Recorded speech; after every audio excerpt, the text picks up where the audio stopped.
Hello and welcome back to study with Saurabh YouTube channel. आज के इस वीडियो में हम Bihar civil court clerk mains के लिए जो इडियम एंड फ्रेजेस आपसे पूछे जाएंगे उनको हम डिस्कस करेंगे। ये जो लेक्चर है वो पीवाई क्यू बेस्ड है। जितने भी इडियम एंड फ्रेजेस से संबंधित पीवाई क्यू पूछे गए हैं उनको हम मोस्ट जो इम्पोर्टेंट 10,000 है, 10,000 बोल रहा हूँ, 1,000 है, 1,000 है, उनको हम डिस्कस करेंगे। ये पार्ट नंबर 6 है। इससे पहले मैंने ऑलरेडी 5 पार्ट है वो इसका अपलोड कर दिया है और ये छठा पार्ट है। तो इस पार्ट को देखने से पहले आप जो पांचवा पार्ट है, 5 तक जो पार्ट है उनको भी आप देख लीजिएगा, तभी इस पे आइएगा। ठीक है। ये जो पीडीएफ है वो हमारे जो पेड क्लास है उसका है। तो यदि आप पेड क्लास को ज्वाइन करना चाहते हो तो उसके बारे में इंफॉर्मेशन यहाँ पे दी गई है। 2 पेड क्लासेस हमारी हैं। वीडियो पॉज कर कर इनके बारे में आप जानकारी ले सकते हो। ये जो है वो प्लेलिस्ट है। ये स्टूडेंट्स बोल रहे थे कि प्लेलिस्ट एक बना लीजिए, तो मैंने ऑलरेडी प्लेलिस्ट बना रखा था। बस आपको बता दे रहा हूँ कि बिहार सिविल कोर्ट क्लर्क 2025 करके एक प्लेलिस्ट बनी हुई है। यहीं पे आपको सारे जो वोकेबलरी के वीडियोस हैं, सारे जो एसे राइटिंग के वीडियोस हैं, लेटर राइटिंग के वीडियोस हैं, वो सारे यहाँ पे आपको मिल जाएंगे। तो उनको जाके आप चेक कर लोगे। पिछला जो वीडियो था वहाँ हमने 100 200 तक कर लिया था, तो आज हम 200 से आगे बढ़ेंगे। तो 200 number number heart and soul हमने किया था, तो 200 से अगले नंबर पे बढ़ते हैं। 201 से हम यहाँ पे डिस्कस करेंगे। तो hello in a hand basket. ठीक है। Hello in a hand basket. Hand basket मतलब आप इसका हिंदी अर्थ निकालोगे तो अजीब सा लगेगा कि जो हेल है वो हैंड बास्केट में है। ठीक है। तो इसका मीनिंग जो होता है वो अलग होता है। इसका मीनिंग होता है कि deteriorating rapidly, deteriorating rapidly. So after scandal, the company's reputation went to hell in a basket, went to hell in a hand basket. ठीक है। मतलब कंपनी का जो रेपुटेशन था वो इस स्कैंडल के बाद बहुत बुरी तरह से बर्बाद हुआ और बहुत जल्दी बर्बाद हुआ। तो वो वही इसका मीनिंग होता है हेल इन हैंड बास्केट का मतलब डेट्रोएटिंग रैपिडली, बहुत जल्दी बर्बाद होना या फिर बहुत जल्दी खराब होना। ठीक है। उसके बाद helter skelter. Helter skelter already मैंने बताया है, in a disorderly manner. Helter skelter, the papers was scattered, the paper was scattered helter skelter across the desk. जो मैनेजर आया वो बोला प्यून था उससे कि ये आखिर ऐसा क्यों है, पेपर जो है वो हेल्टर स्केल्टर क्यों है, मतलब इधर उधर बिखरा क्यों है, इसको तो अरेंज होना चाहिए था। ठीक है। उसके बाद हेरकुलियन टास्क, मतलब अ टास्क रिक्वायरिंग ग्रेट इफोर्ट। बहुत ज्यादा मेहनत वाला जब काम होता है तो उसको बोलते हैं हेरकुलियन टास्क। तो cleaning up after the flood was a herculean task. ठीक है। जब बाढ़ आती है उसके बाद जो क्लीनिंग किया जाता है तो वो बहुत जो है वो ग्रेट इफोर्ट लगता है उसमें। हाई फाइव ऑलरेडी मैंने बताया है, एज सेलिब्रेटरी गेस्चर और स्लैपिंग हैंड्स। जब आप जीतते हो ना तो एक जो खुशी वाली जो लहर बोलते हो ना, उसके बाद जो आप हाथ हाथ जो है वो स्लैप करते हो, हाथों को जो है वो एक दूसरे से बजाते हो, तो वो बोल देंगे। ठीक है। After scoring the goal, the teammates exchange a high five, मतलब बहुत जो सेलिब्रेट करने लगे तो वो हाई फाइव कहलाएगा। High on the hog. High on the hog मतलब living in luxury. Living in luxury मतलब होता है हाई ऑन द हॉग, मतलब आप लग्जरियस लाइफ जी रहे हो तो वही बोलते हैं हाई ऑन द हॉग। तो ever since his promotion, ever since his promotion, he he is he is नहीं, ये हैव है। ठीक है। He has been living high on the hog. Over since the promotion, जब से उसका प्रमोशन हुआ है तब से वह हैव बीन तभी ना लगता है जी, हैव बीन हैज बीन तभी लगता है जब कोई काम पास्ट में हुआ हो और प्रेजेंट में भी होता रहा है। ठीक है। आप सेंटेंस सब्जेक्ट वर्ब एग्रीमेंट जब पढ़ोगे तो इसको समझ जाओगे। ठीक है। तो वही चीज है, हाई ऑन द हॉग मतलब होता है लिविंग इन लग्जीरियस। उसके बाद होता है hit below the belt. Belt के नीचे मारना मतलब एक्ट अनफेयरली, तो बेल्ट के नीचे मारना अनफेयरली हो ही जाएगा। ठीक है। तो इससे इस तरह से जोड़ के आप याद रख सकते हो कि hit below the belt, hit below the belt. तो bringing up his past mistake was hitting below the belt during the argument. अब किसी का आर्गुमेंट चल रहा है, उस आर्गुमेंट में उसने जो पीछे की गलतियां की हैं उनको आप उजागर करोगे, तो ये बहुत गलत तरीका होता है उस जो मिस्टेक है उसको सहारा लेके आप जीतते हो। जैसे कि आप मूवी को देखे होगे ना, Pushpa, I think one, Pushpa one में जो पुलिस आता है वो उसका खानदान का नाम पूछने लगता है। ठीक है, तो ये वही तरीका हो गया कि ये अनफेयरली हो गया। ठीक है। हिट द बुक्स मतलब study seriously, you have to hit the books to crack this examination. आपको जो है वो बहुत स्टडी सीरियसली करना पड़ेगा यदि आपको इस एग्जामिनेशन को क्लियर करना है। तो with exam coming up, she needs to hit the books and prepare. ठीक है। हिट द हे मतलब go to the bed, I am exhausted after the long day, it is time to hit the hay. ठीक है, तो सोने का समय अब आ गया है, जो है वो बेड पे जाने का समय आ गया है। Hit the nail on the head, hit the nail on the head मतलब टू डू और से समथिंग एग्जैक्टली राइट। जो है वो कहना, फालतू की चीजें नहीं बोलना, बातों को मतलब इधर उधर नहीं घुमाना। तो hit the nail on the head, माथा पे जो क्या बोलते हैं, नेल, नेल को नाखून बोलते हैं, तो माथे पे नाखून को मारना होगा, मतलब एग्जैक्टली बोलना। तो she hit the nail on the head with her analysis, analysis on the problem. इस प्रॉब्लम पे उसने बहुत एनालिसिस की, इस कारण से उसने जो भी बोला वो एग्जैक्टली पॉइंट टू पॉइंट बोला। ठीक है। Hit the sack, hit the sack वैसे ही आपको तैयारी ऐसे की होनी चाहिए कि आप पॉइंट टू पॉइंट लिख दो। ठीक है। हिट द सेक मतलब I go to the sleep, to go to the sleep, hit the bed और हिट द सेक। ठीक है, यहाँ पे हिट द हे मतलब भी सोना होता है और हिट द सैक मतलब भी सोना होता है। After walking late he finally get to the sack around the, around midnight. ठीक है। उसके बाद hither, hither, hither, hither, hither, hither मतलब होता है हियर एंड देयर, इधर उधर, हेल्टर सेल्टर जैसा था उसी टाइप से ये भी है। Paper was scared hither and thither across the floor after the store, after the strong wind blew through the room. हवा जब आया तो उसके बाद जो है पेपर इधर उधर जो है वो फैला हुआ रह गया, स्कैटर रह गया, तो उसी को बोलते हैं हिदर थिदर। तितर बितर आप जानते हो ना। होकस पोकस, होकस पोकस मतलब होता है मैजिक ट्रिक और डिसेप्शन, धोखा देना या फिर मैजिक ट्रिक करना। तो डिसेप्शन मतलब धोखा होता है। ठीक है। The salesman's promises were nothing but hobbs, hocus pocus to lure customers. ठीक है। तो ये बस एक होकस पोकस था, एक मतलब एक डिसेप्शन था, एक ट्रिक थी कि जो हमारा तेल है वो बाल लेके आ जाएगा, लेकिन ऐसा कुछ है नहीं, आपका बाल वैसा का वैसा ही रहा। Hold your horses, hold your horses मतलब पेशेंस रखिए, आपको जो है वो सफलता मिलेगी ही। तो hold your horse, the result will be announce soon. BPSC 25 को पहले ही तैयार है रिजल्ट देने को, अनाउंसमेंट क्या आएगा पता नहीं, कोर्ट का judgment. Hole and corner policy, hole and corner policy, तो ये होल है और उसके कॉर्नर की पॉलिसी है, ऐसा कुछ मीनिंग बोल रहा है। तो होल एंड कॉर्नर पॉलिसी इसका मतलब होता है secretive on and underhanded policies, secretive and underhanded policy. ठीक है। जो सेक्रेटिव होता है मतलब लोगों को पता नहीं चलने देता है, अंडर हैंडेड है, ऐसी पॉलिसी थे। ठीक है। तो the companies hole and corner policy regarding lay off created unrest among employees. अब किस कारण से वो ले ऑफ कर रहा है, जो एम्प्लॉय है उनको निकाल रहा है, ये जो है वो पता नहीं चल पा रहा है, ये सीक्रेट है। ये ठीक है, ये सेक्रेटिव पॉलिसी है कि आखिर आखिर किस कारणों से निकाल रहा है। तो ये कौन सा सिचुएशन बन रहा है, ये होल एंड कॉर्नर पॉलिसी उसकी हो गई। ठीक है। Honest nest, hornet nest. ठीक है, हॉर्नेट्स नेस्ट, इसका मतलब होता है सिचुएशन फुल ऑफ ट्रबल और कंट्रोवर्सी। बहुत ज़्यादा ट्रबल और बहुत ज़्यादा कंट्रोवर्सी वाले जो सिचुएशन होता है, ट्रबल मतलब परेशानी वाला, कंट्रोवर्सी मतलब आप मीडिया में जो है वो कंट्रोवर्सी के रूप में बने रहते हो, मतलब हमेशा मुद्दा में बने रहना। कंट्रोवर्सी मतलब विवादास्पद मुद्दों पे जब आप बने रहते हो तो वो कंट्रोवर्सी हो गया। The politician STRIDE up a hornets nest with with his conversational matter. जैसे जो कुछ लोग होते हैं उनका यही काम ही होता है कि कभी श्रीमद् भगवत गीता पे बोल दिया, कभी ये पे बोल दिया। उनका मतलब यही काम ही रहता है कि कैसे भी कंट्रोवर्सी को बटोर के रखें, जो बोन ऑफ अटेंशन है वो मीडिया का, वो हम अपने तरफ ही खींच के रखें। Hue and cry, hue and cry मतलब अलाउड पब्लिक आउट क्राई और प्रोटेस्ट। ठीक है। तो there was a hue and cry in the village over the proposed construction project।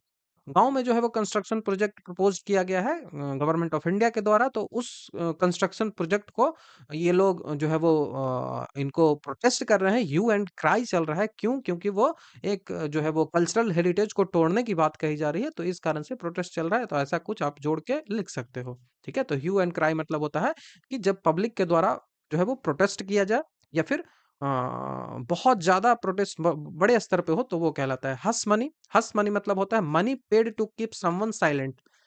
बोला गया कि किसी ने आपको कुछ गलत करते देख लिया, तो उसको आपने पैसे दिया कि आप अपना मुंह जो है वो शांत रखो। ठीक है, तो the witness was offered hush money to conceal the truth about the crime. ठीक है, उसको छुपा के रखना, conceal the truth about the crime. Icing on the cake, icing on the cake इसका मतलब होता है additional benefit to something already good. Additional benefit to something already good. एक तो पहले से ही आपकी स्थिति बहुत अच्छी थी, और फिर ऊपर से मतलब सोने पे सुहागा आप बोलते हो तो, हो ना, तो वही हो गया icing on the cake. Winning the championship was exciting but the prize money was the icing on the cake.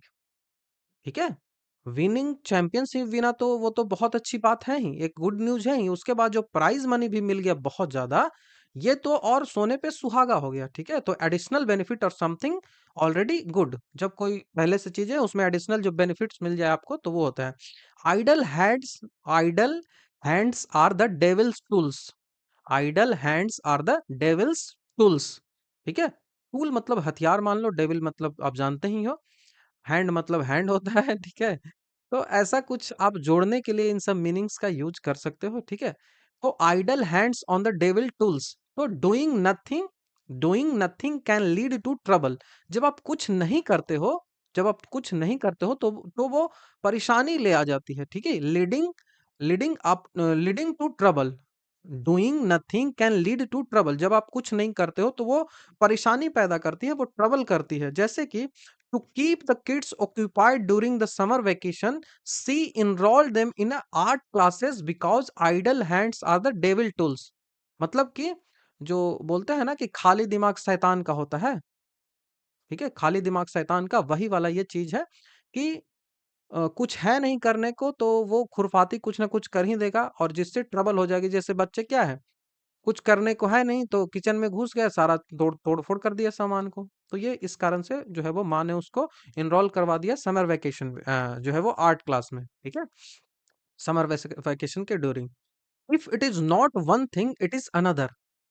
If it is not one thing, if it is not one thing it is another. ठीक है, if it is not one thing it is another मतलब कि when problem keep occurring one after another, जब एक problem खत्म हुई तो दूसरा प्रॉब्लम आ गया, दूसरा खत्म हुई तो तीसरा आ गया, चौथा खत्म हुआ तो पांचवा आ गया। मतलब वो कंसेक्यूटिवली आते ही जा रहा है, प्रॉब्लम खत्म होने की नाम ही नहीं ले रहा है, तो उसको बोलता है if it is not one thing it is another. ये नहीं है तो वो आ जाएगा समस्या। तो first the car broke down and now the powers cut off. If it is not one thing it's another. ठीक है, it is not one thing it's another मतलब ये नहीं है तो वो प्रॉब्लम आ ही जाएगी। एक तो पावर कट हो गया, एक तो कार जो है वो ब्रोक हो गया, और दूसरा से पावर ऑफ हो गया अब। ठीक है, हाँ, उसके बाद इल एट इज मतलब फीलिंग अनकंफर्टेबल और एनॉक्सियस। ठीक है, परेशान होना, एनॉक्सियस या फिर अनकंफर्टेबल जब फील करते हैं तो इल एट इज बोलते हैं। तो he will ill at ease during the interview because he hadn't prepared well. आपने इंटरव्यू के लिए पहले से प्रिपेयर नहीं किया है, इस कारण से आप जब इंटरव्यू में जाते हो तो आप एनॉक्सियस फील करते हो, आप अनकंफर्टेबल फील करते हो। तो ये वही सिचुएशन होगी कि इल एट इज। ठीक है, तो you will feel ill at ease during the interview because you had not prepared for the interview। In a हरी मतलब बहुत जल्दी करना होता है, क्विकली आप बोलते हो ना कि जल्दी कर दीजिए। तो she forget her violet at the house because she left house in a hurry. ठीक है, in a hurry. In case particular और परसेप्शन और ऑफ फॉर समथिंग। ठीक है, इन केस आप जानते हो ना कि इन केस ये हो गया, इन केस वो हो गया। ठीक है, तो take your umbrella in case it is rain. ठीक है, हो सकता है कि पानी पड़ जाए, तो इसके लिए आपको जो है वो अम्ब्रेला ले लेनी चाहिए, बारिश हो जाए। ठीक है, इन हैंड मतलब अंडर कंट्रोल या फिर बीइंग मैनेज। तो the situation is well in hand so there is no need to worry. Police जो है वो उसके द्वारा जो आला अधिकारी हैं उनको ये बोला गया कि जो है वो सिचुएशन कंट्रोल में है, आप जो है वो चिंता मत करिए। इन लाइक फ्लैन, इन लाइक फ्लैन मतलब इजीली सक्सेसफुल, स्पेशली रोमांटिकली और सोशियली, ठीक है? जो इजीली सक्सेसफुल हो जाता है स्पेशली रोमांटिक या फिर सोसाइटी के रूप में, तो वो कहलाता है इन इन लाइक फ्लैन, इन लाइक फ्लैन मतलब with his charm he is always in like Flynn wit is when it come to meeting new people, ठीक है? तो वो जल्दी सक्सेसफुल हो जाता है दूसरे लोगों से मिलने में, क्योंकि उनका चार्म, उसका जो चार्म है वो बहुत ज्यादा है, ठीक है? I in no time, in no time मतलब वेरी क्विकली, इन हरी ही होता है, इन्हें हरी, इन्हें हरी, इन हरी नहीं, इन्हें हरी, इन हास्ट होता है, ठीक है? इन हास्ट और इन ए हरी होता है, दोनों कॉमन एरर भी बहुत ज्यादा पूछा जाता है, ठीक है? तो इन इन नो टाइम मतलब the train arrived and we were at the station in no time, ठीक है? वेरी क्विकली मतलब इन नो टाइम।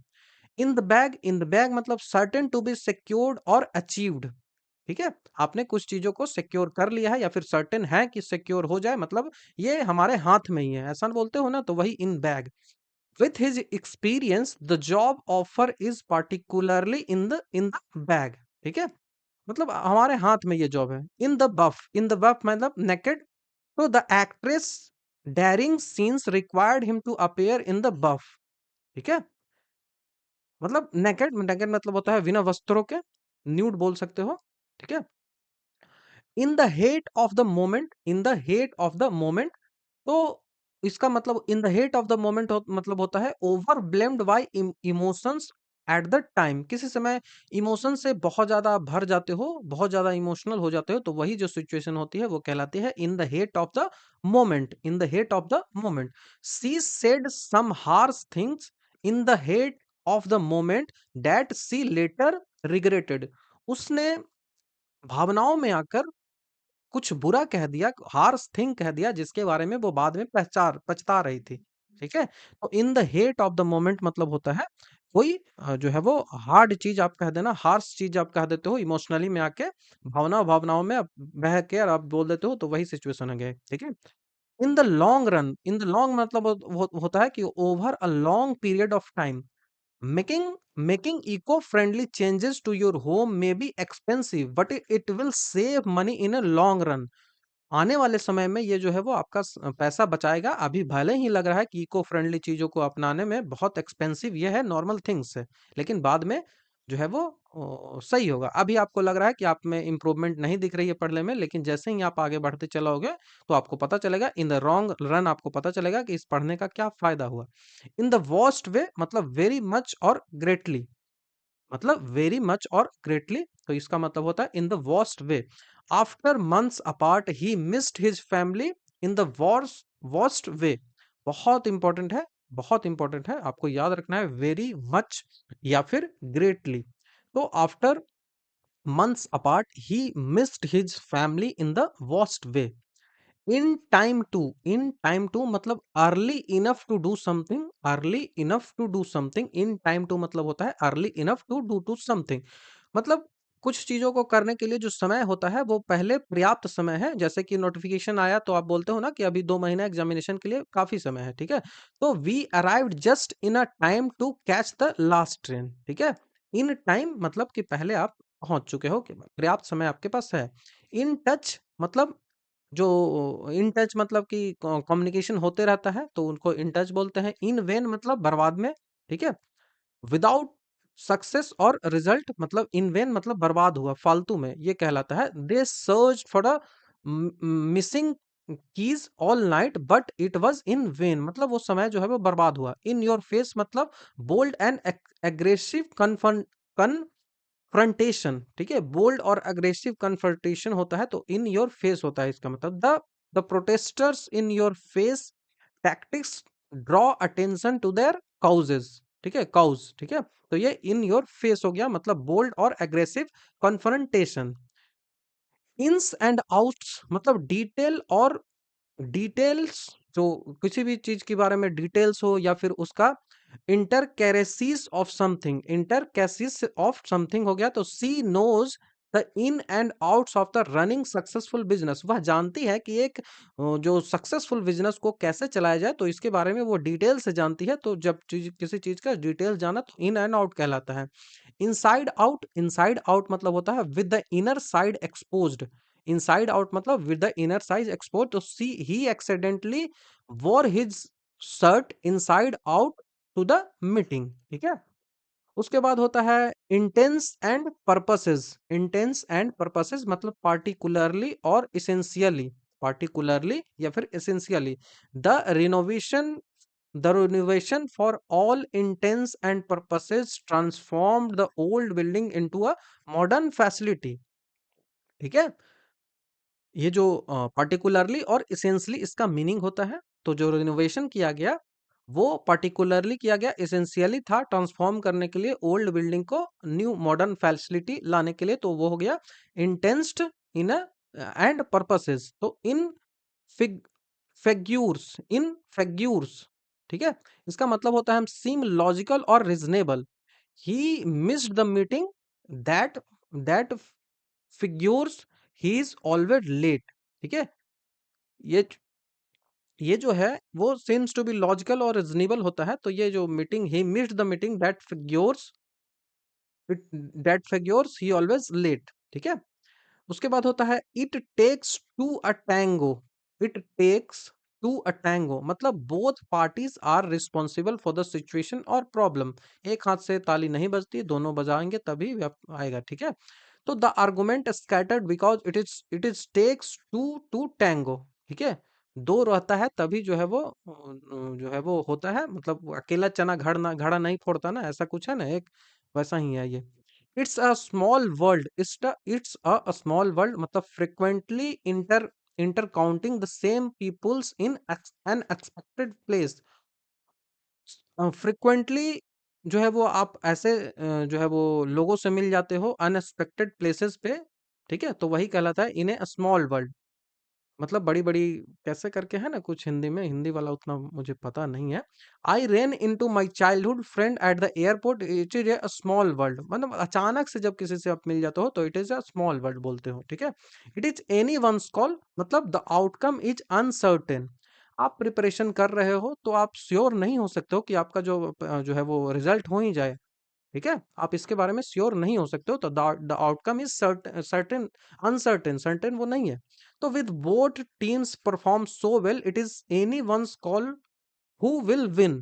क्योंकि दोनों टीम बहुत अच्छा परफॉर्मेंस दे रही है तो ये कहना मुश्किल है कि कौन जीतेगी। इवोरी टावर मतलब होता है अ प्लेस और सिचुएशन रिमूव फ्रॉम रियलिटी।